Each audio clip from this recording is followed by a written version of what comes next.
Sa kasaysayan ng Chicago Bulls, kakaunti lang ang pangalang sapat na matatayog para isabiton sa kisame ng United Center. Jordan, Pippen, Sloan, Love.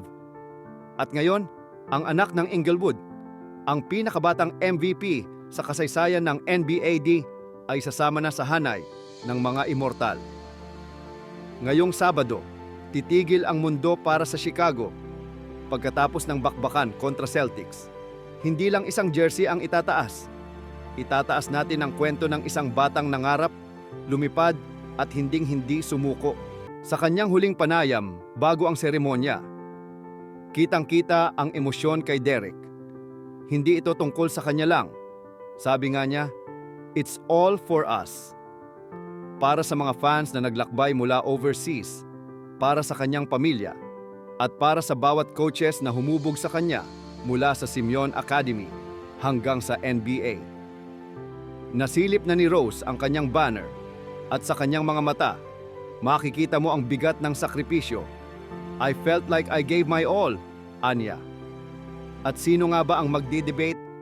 Sa bawat crossover, sa bawat akrobatikong layup, ibinigay ni D. Rose ang kanyang tuhod, ang kanyang puso at ang kanyang kaluluwa para sa lungsod ng Chicago. Pero higit sa stats, ang legasiya ni Rose ay nasa kanyang koneksyon sa mga tao. Kamakailan, nagbukas siya ng isang pop-up flower shop para personal na mamahagi ng mga rosas sa kanyang mga tagahanga. Isang simpleng kilos, pero puno ng simbolo.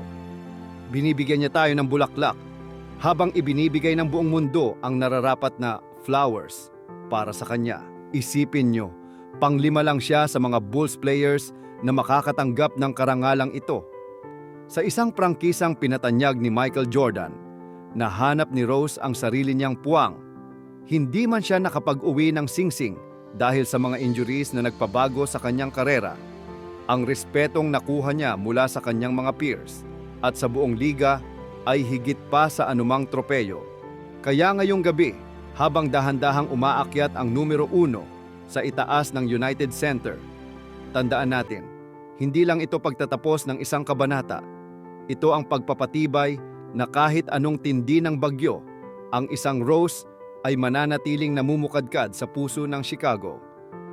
Derrick Rose, the Windy City's favorite son, forever number 1, forever a legend.